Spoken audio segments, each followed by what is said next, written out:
Hi, honeybees. My name is Raven. This is October. That's Jasper. And welcome back to our channel. Subscribe to become part of the hive. Be sure to like and ring the notification bell. Thanks, honeybees. Enjoy the video. Meow. I say bye-bye? Say bye-bye. Okay.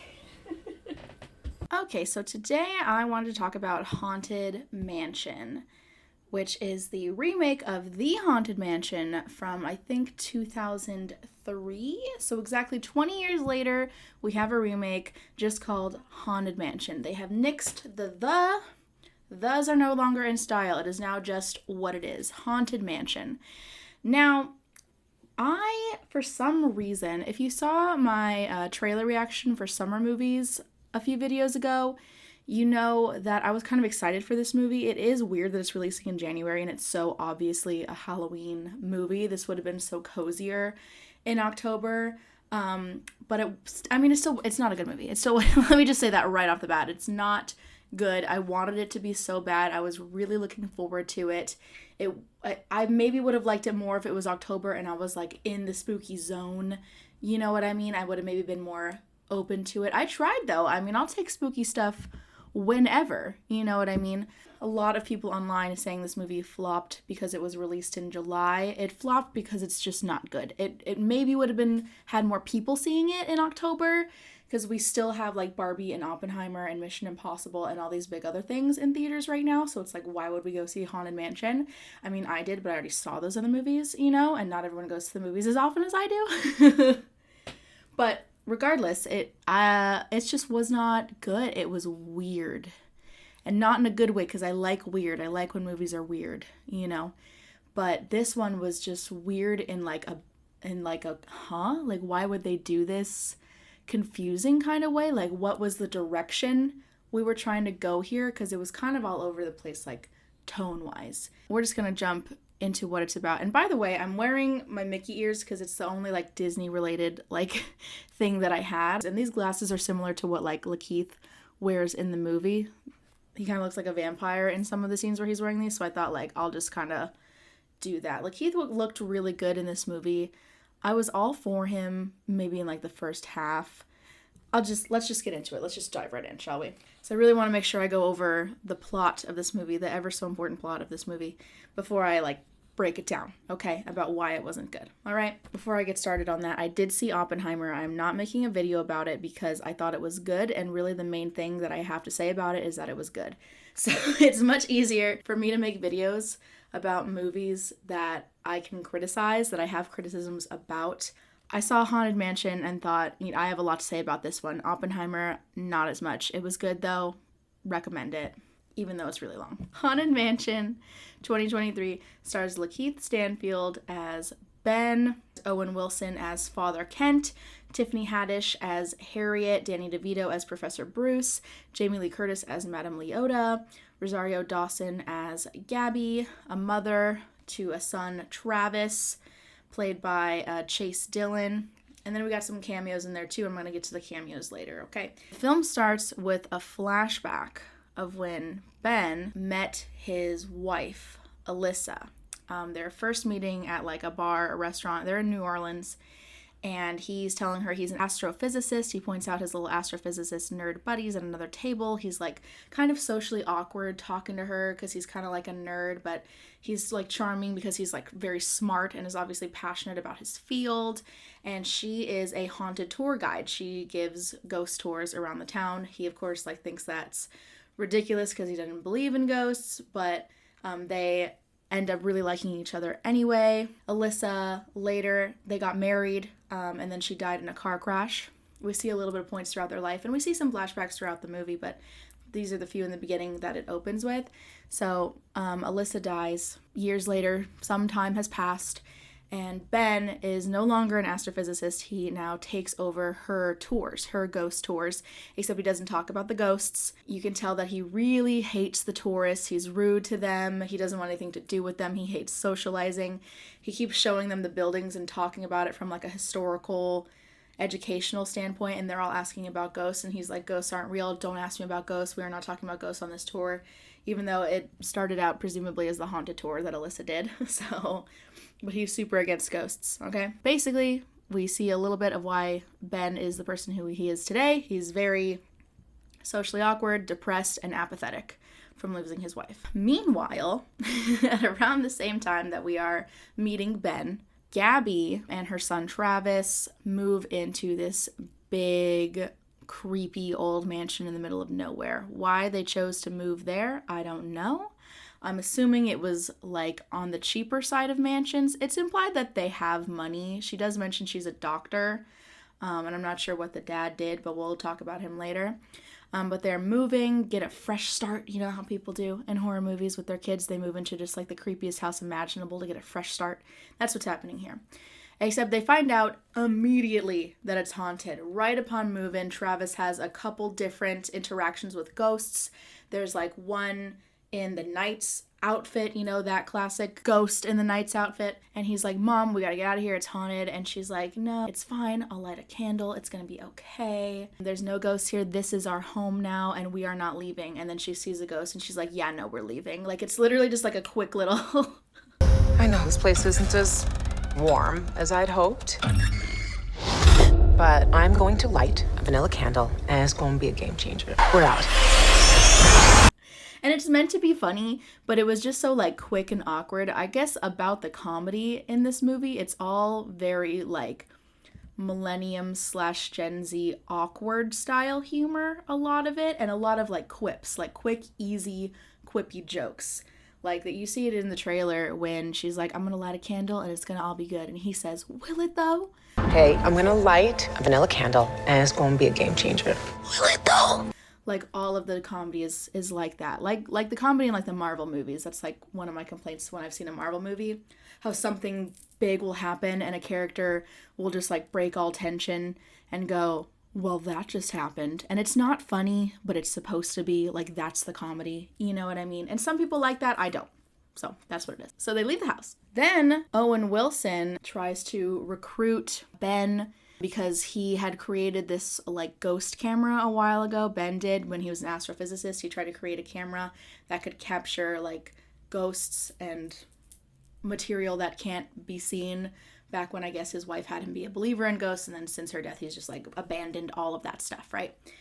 And he says no. I want to note when Owen Wilson shows up at Ben's house, he's holding a cat. And Ben's like, why do you have a cat with you? And he's like, this isn't yours, it was trying to get in. Oh, never mind. And just like puts the cat outside and then closes the door. That's important for later. I want to make sure I point that out. Ben is initially like, no. But then as soon as Owen Wilson mentions money, he's like, okay, I'll do it. You want to be a hero? Yes. $2,000. What's the address?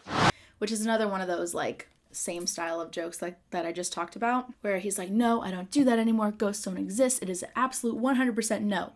When Wilson's like, there's money in it, he says, okay, I'll do it. Like that kind of comedy. You get what I'm saying. So he goes and he like kind of like fakes it. He pretends he has his camera and he's just like making the shuddering noise. Click, click, click, click, click, click, because he doesn't believe what they're saying. Ironically, none of the ghosts are active when Ben comes into Gabby and Travis's house. And of course she does warn him, like, if you come in here, it will change the trajectory of your life. And there's a very important reason why she is saying that, and we'll get into in a second. So he comes in anyway, doesn't believe anything. Again, is very apathetic, pretending, oh yeah, I bet that's scary, And they're like trying to show him all the routines they have to go through to move about the house to avoid like getting hurt by ghosts or what have you. And he's just like not seeing or feeling any of it. Which I like that part because I thought like, oh, that's like classic movie trope of like something happening to a character. They try to show another character and it's just like not happening, you know? That aspect of like, oh my gosh, no one believes me, you know? And then the audience starts to question it. And that part was cool. But then obviously they need Ben to believe in the ghosts for the movie, so that can't go on too long. So Ben goes home and starts having some like ghostly experiences. One of the ghosts from the mansion actually followed him home. It's like the sea mariner, sea captain ghost. So there's like watery footprints. He's like waking up and there's a whole ocean outside of his door. There's like a harpoon thrown at him. And then he looks and it's all gone. And first he thinks it's a dream, but then he realizes it's not. And the sea ghost tells him to go back to the house. So when he does, he finds out that once you interact with the house, once you enter the house, the ghosts kind of attach to you and won't leave you alone even if you leave the house. Okay, and he finds out that Owen Wilson is trapped there as well, and that's why Owen Wilson came to try to get him to help, because they had already called Owen Wilson to try to exorcise the ghost. It didn't work, right? So then they assemble a team. They find a kind of fake scam psychic, Tiffany Haddish. Her name is Harriet. And I say that she's like a fake scam psychic because that's how she's portrayed. She's like, I sense that you know someone named Jacob. No, not Jacob. Jerry. Is it Gary? Definitely Gary. Is there a Scott? I'm feeling Scott in your life. Like that kind of thing where it's like so obviously fake and in it for the money. People used to eat here. I told you she's good. It's a dining room. They also offer her money and she does it. But then it's kind of weird, like her character is not very consistent. And I could say that for a few of the characters, but she's the main one where she has that character. And that's inherently like a funny character, right? The scam psychic. You could do a lot with that. But then they also make her real psychic and like serious person. And it kind of changes from scene to scene whether she's a scammer in it for the money or if she's a person who's actually very passionate about like psychic powers and into other psychics and thinks that she has them or really wants to have them and tries to have them and isn't just doing it for the money. Like it's kind of strange. Like I wasn't really sure what they were doing with her character. And it seems like they didn't really like decide what kind of psychic they wanted her to be. You know, she had to be a little bit like funny, sassy, scammer psychic, Tiffany Haddish character, you know, so they could have some funny quips for the trailer. But then in the movie, most of it is not that. And her arc, if you will, goes from that funny psychic character to like serious psychic that's not funny or good in any way. It's just kind of a weird character choice, in my opinion. They also meet Danny DeVito, who's Professor Bruce, and he's like had an interest in it's called the Gracie Manor. He's had like an interest in the Gracie Manor his whole life. He's into like old architecture, haunted story, stuff like that. So he has the blueprints of the house. So they steal it from him and they don't want him to get involved because he has a heart condition. He ends up following them anyway. So then the whole crew is attached to the house and they're all sleeping in the living room together. They can't leave the living room after midnight or all the ghosts will get them. Once the whole crew's together, Harriet does like a seance and contacts William Gracie, who is Gracie, the namesake of the manor, right? So he bought the manor and we find out that all the ghosts are there because Gracie contacted a psychic, Madame Yoda, to help him contact his dead wife when his wife died. And he had her try to contact her for a year and just kept bringing in a new ghost that wasn't Gracie's wife every time. So suddenly the house was filled with hundreds of ghosts. And then finally the Hatbox ghost enters and he convinces Gracie to commit suicide and saying like that's the only way to meet your wife again. And so now there's 999 spirits trapped in this house. Okay, because there was like over 600 before William Gracie died, and then after he did, the Hatbox ghost has managed to lure in a little over 300 people since then who willingly die for him. That's part of it, is the spirits have to willingly be given, essentially. So a bunch of people he's like haunted to the point where he's like convinced them to kill themselves. And now he has those people's spirits, so that is 999, and he needs 1,000 to be freed from this house. They think that Ben is the last one because Ben suffers from a lot of grief from his wife. And that's like the main theme of the movie is grief, which is a very easy, like lazy theme for a movie about ghosts. Any movie about like that has to do with death, whether it's like murder, ghosts, what have you, making the center theme of the film grief is just like the easiest possible path. I get why movies do it. Obviously, it makes sense. Movies can still do that and be good, but this is not that, right? There's just a lot of like, and they're so like outwardly with it. They're like, yeah, it's grief and he's feeding on my grief. Oh, and you know someone who died too? Grief. This house is just full of grief. Tiffany even like says to him something like, I smell the grief on you, or something like that. Also, I want to note the seriousness of this movie, and it's not in every scene, it's just some scenes. So, for example, that seance scene at the end, because Harriet is now like, oh, I guess I'm a real psychic. I just made that happen. But so she kind of gains confidence in her psychic abilities and is less funny psychic and more serious psychic from that point on, which, okay, fine. Ben asks her to contact his wife, and she says, oh, no, I don't think she's here.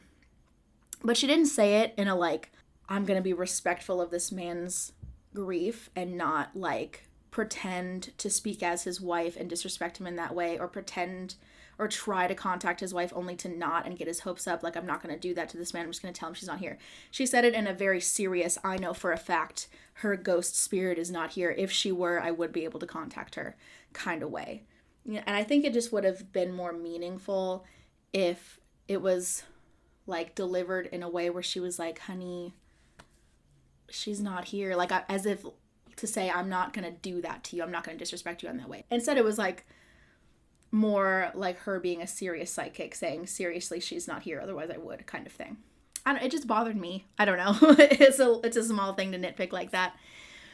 And then later she like gives him this speech, like, it's a good thing your wife is not here. That means her spirit is at rest. And people that have died can still, like, even if they've moved on, they can still like leave you little signs here and there that they're still around. And I don't remember who specifically said this story. I think it was Tiffany Haddish, who was like, you know, I lost a family member too, who, like, it was, I don't remember exactly what it was, but who specifically liked butterflies. So after they died, every time I would see a butterfly or a butterfly would like land on my face, I would know it was them, and they were giving me a sign that everything was okay, right? Something like that. And Ben talks about his wife a little bit. We learn some more stuff about her. We learn that she likes tater tots, which is an important detail. You wouldn't think so, but it is. Remember that. His wife liked tater tots. And then he goes into like this very tearful, serious monologue. Like, I'm talking like he was thinking about the Oscar that he was going to get after delivering this monologue, which is so weird to put that kind of thing in a Disney Haunted Mansion remake. Like, literally, he was sobbing about how he missed his wife so much, his dead wife, and it just holds on his face for so long as he is like tearfully like going through his grief to these other people and crying and like, you know, like gasping.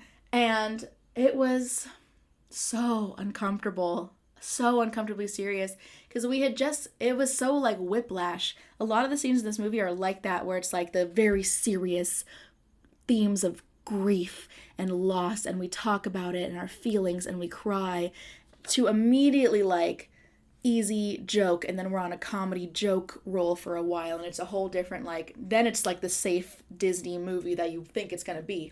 And then it's like this whole like horror sequence of like the walls moving and the ghosts chasing, that I thought was actually like pretty good depictions of what the actual experience of the ride would look like as a movie. Because any story of a ride is not linear, right? It's like, oh, first you go through the graveyard and oh, there's ghosts and they're dancing, and then you go through here and oh no, they're gonna chop you. Like, it's not like a story, it's just like the main parts of a story, you know? And you're going through it as if you were actually on a chair going through the house, right? So there's a lot of sequences like that I really liked. They were very theatrical. I know it was all CGI. I liked it anyway. I don't care. I didn't like the CGI Hatbox Ghost, but I'll get to him later. But those sequences were pretty good with like the chasing and the actual, like, it felt like I was watching a ride, which is what I wanted from this movie, because that's exactly what it is. It's originally based on the ride. That's what the original movie was, right? Anyway, back to the plot. Ben finds Madame Leota's crystal ball somewhere in the house, and her head is trapped in it, and she gives all this exposition. She's the one that tells us all about the Hatbox Ghost and how the spirits got there. With Madame Leota, they like try a seance again, and Ben astral projects. Tiffany Haddish is trying to astral project, but she is not, and then Ben ends up doing it instead, which I thought was interesting because there's a lot of astral projection in Insidious 5, which also just came out, and so it was weird to be like, wow, 2 depictions of astral projection in a horror movie in the same, like, release period. That's wild. Suddenly it's Insidious. But not as good as the astral projection in Insidious, because that's definitely more of a focus in that movie. After that, Ben and Professor Danny DeVito discover who the Hatbox Ghost was as a human. He was this, like, socialite guy named Alistair Crumb who, like, killed a bunch of other socialites. After he died, that's when he became a malevolent spirit who needs to trap all those ghosts, and that's when they find out that he needs 1,000 souls. And they think Ben might be the last soul, or Ben thinks he might be the last soul because of his grief and connection to his wife, and Hatbox Ghost is just, like, feeding on his grief. Which Hatbox Ghost, played by Jared Leto, don't know why it was played by Jared Leto, just because he was all CGI, so I don't think it really mattered who played him. I don't know if Jared, like, if they, like, somehow based it off his looks. I'm sure they did a little bit, because there's, like, 2, like, paintings of him in the film of Alistair Crumb, and he looks like Jared Leto, so the ghost when he was alive looks like Jared Leto. And they actually, after their interaction with the Hatbox Ghost when Ben was astral projecting, how Ben and the professor find out who he was is they go to Hassan Minhaj, which is one of those cameos I was talking about, and he's a criminal sketch artist. So they, like, describe him, and he gets it exactly, again, in the trailer, which in the trailer looked really funny. It wasn't as funny in the movie. But they get, like, his skeleton ghost form, and so they ask Hassan if he can, like, kind of build on the structure and find out what he looked like as a human so they could find out who he was. And that's how they find out he was Alistair Crumb. And the facial reconstruction of him as a human looks like Jared Leto. So I don't know if Jared Leto, like, also did, like, motion capture for the character. I don't, probably not, I don't know. Or they just, like, used a little bit of his facial features and his voice, even though his voice was incredibly distorted. So again, I don't think it matters who gave the voice, even if it was, whether it was Jared Leto or not. I'm really not quite sure, because they just distorted it so much to sound like that narrator that you hear in the Haunted Mansion ride, which does not sound like Jared Leto. So I don't know why they did all that to get Jared Leto for this role. So now that they know it's Alistair Crumb, they go to Crumb Manor, which someone is giving a tour of, and that someone, the tour guide, is Winona Ryder.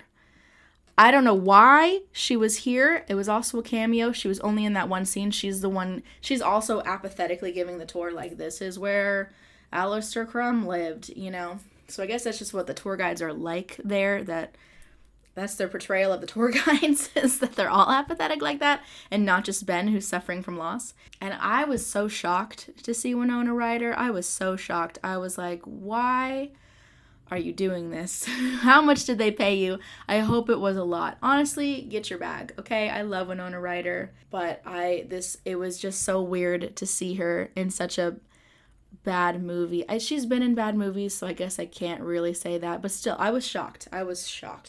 Because she's not in a lot of stuff anymore, you know? She's in Stranger Things, but movies, she's not really in a lot of movies anymore, okay? So it was really weird to see her, but still love her. Hope she's doing well. At Crumb Manor, Travis, the kid, who this whole time has been, like, talking about, like, implying that he misses his father.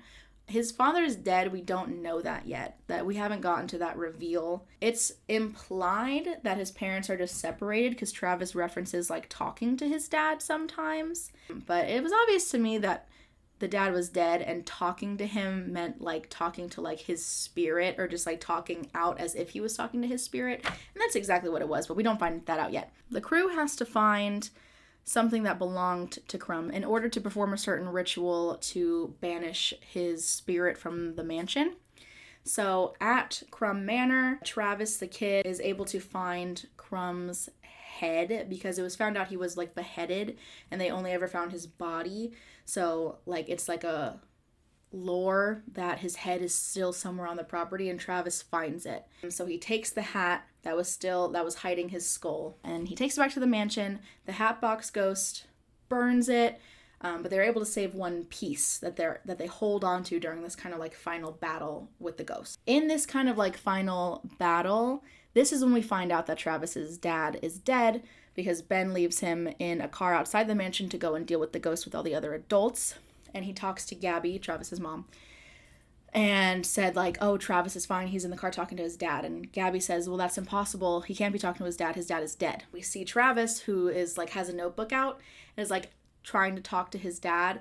And the pen is writing on its own. And so he thinks it's his dad. We find out it's a ghost that is tricking him into thinking it's his dad, because actually the Hatbox Ghost wants to use Travis as the willing sacrifice, because Travis also has a lot of grief inside of him from the death of his father. So he lures Travis in and is like, you can be with your dad again if you just like hop into this portal of death. Ben stops him.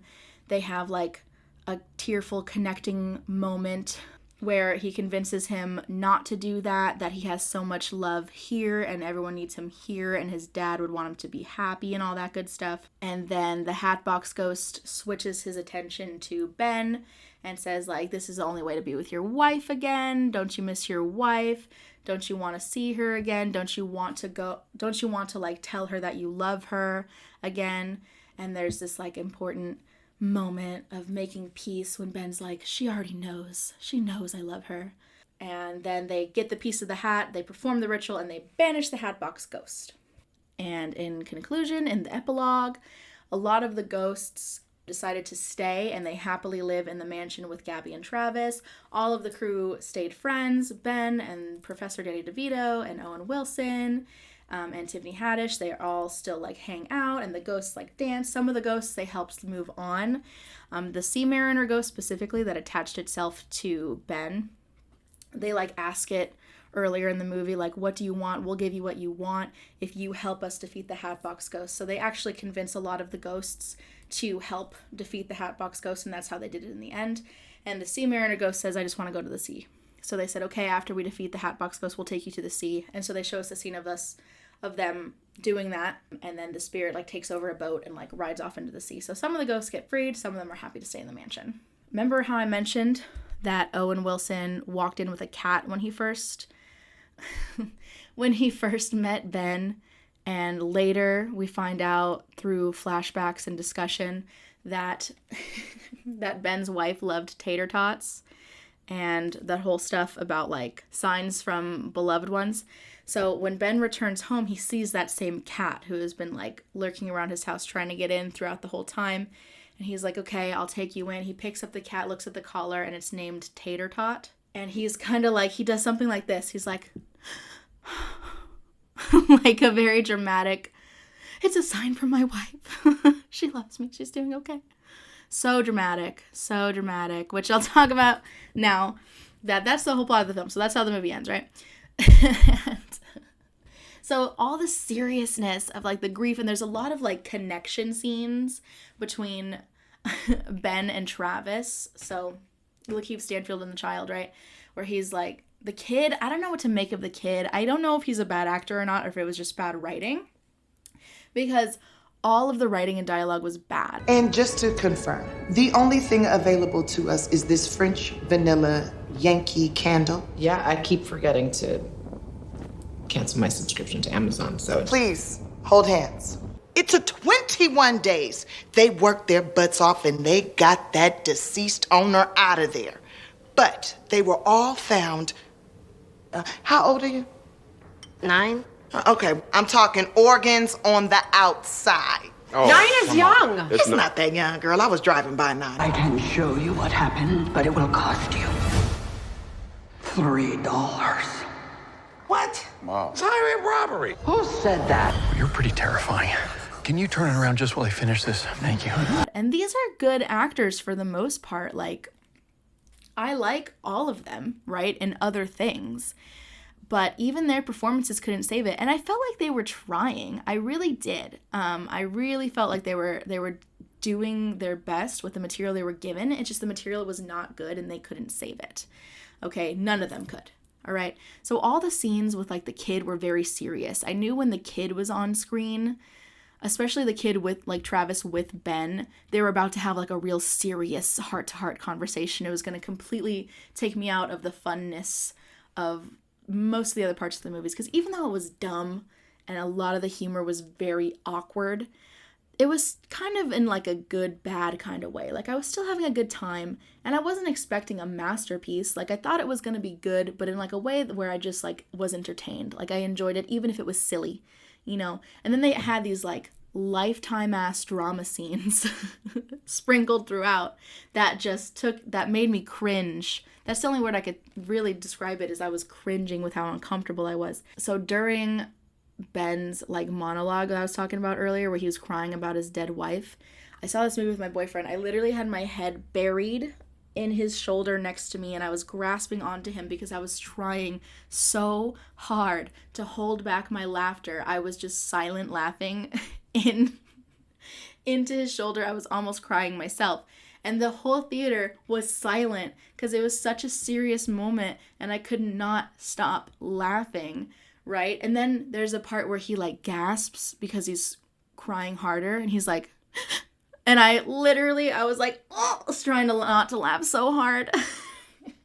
I don't know what it was. I was just like, Lakeith, you're not going to get an Oscar for this. This is not the one, okay? Like, also, people who wrote whoever directed it, like, why would you have this in here? And then just quick cut to comedy, you know what I mean? It was kind of like there was a safe, dumb little Disney comedy and a super serious Lifetime movie about grief and connection, and then also like a different film just simply depicting the experience of the ride that's more like a little kid thriller horror. Those three separate things were, like, cut up and then placed randomly in order, but none of it, like, flowed, you know? The transitions were not smooth at all. It was just like drama, comedy, drama again, and then ride, and then quick cut, drama again. You know, it just was very strange. The tone just gave me whiplash with how often and how quickly it could just change at any time. It was so weird. It was just so weird, the experience of watching the movie, because sometimes I was having a good time and other times I just wanted to crawl out of my skin. And that goes for, like, the characters' personalities as well, like I mentioned with Tiffany Haddish's character. Like in the beginning where she was kind of like just in it for the money, and then later on she's like, I'm a real serious psychic. The reason they knew who Madame Leota was is because of Tiffany Haddish. She heard that name and she's like the most famous psychic ever. Oh my god, this is so amazing. These are her books. Wow. As if she's been hyper fixating on psychics her whole life just because she loves psychics and wants to be one, or she has been her whole life and so she's really interested in them, which contradicts heavily with how she was being a psychic earlier, where she was just like throwing out names and being all theatrical about it. So it's like, are you serious about like spiritual stuff, or are you not?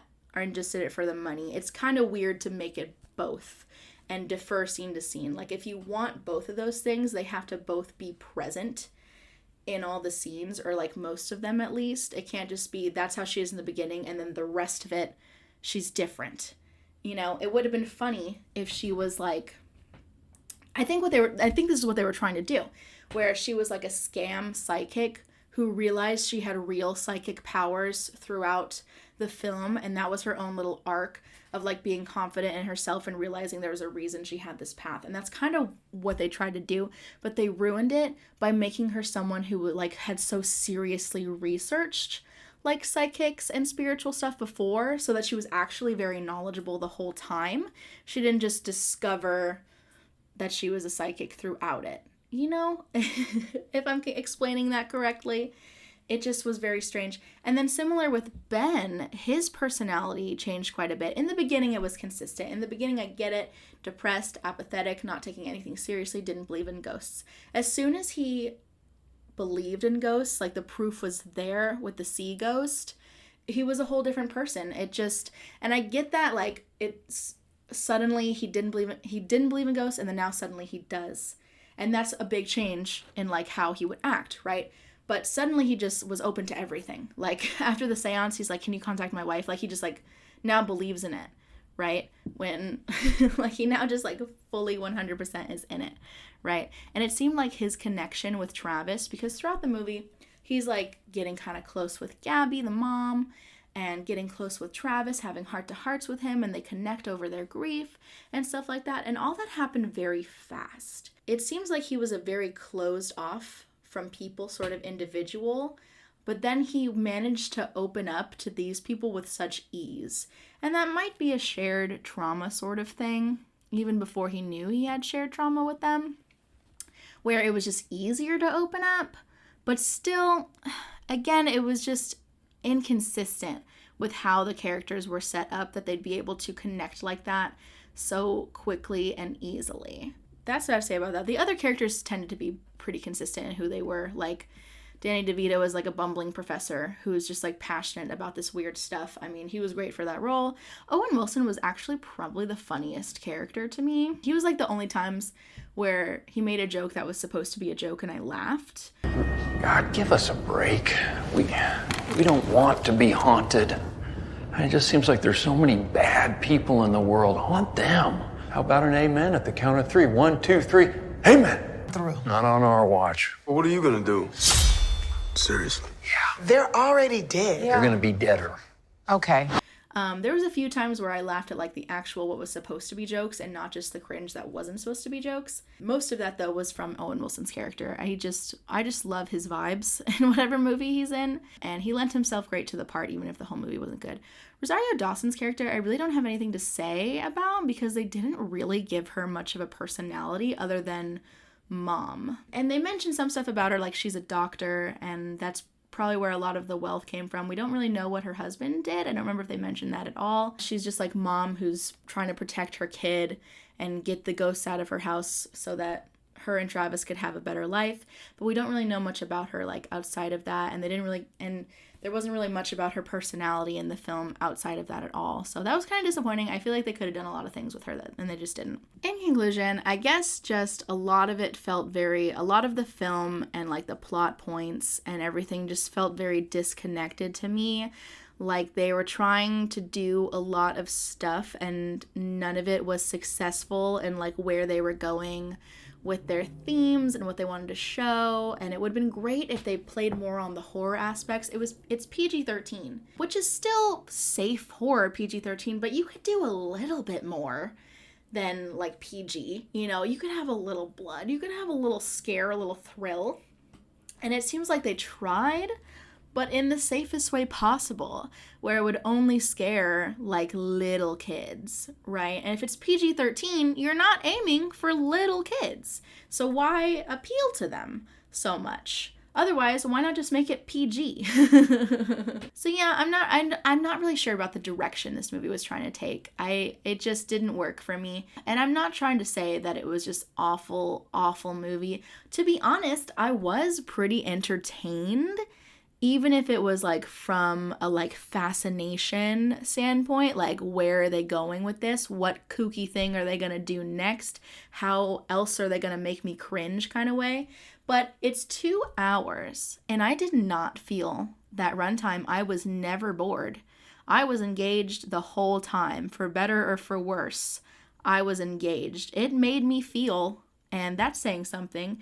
That feeling was very uncomfortable during the drama parts and otherwise just kind of awkward with the comedy, but I felt something, you know, so that's a positive, I guess.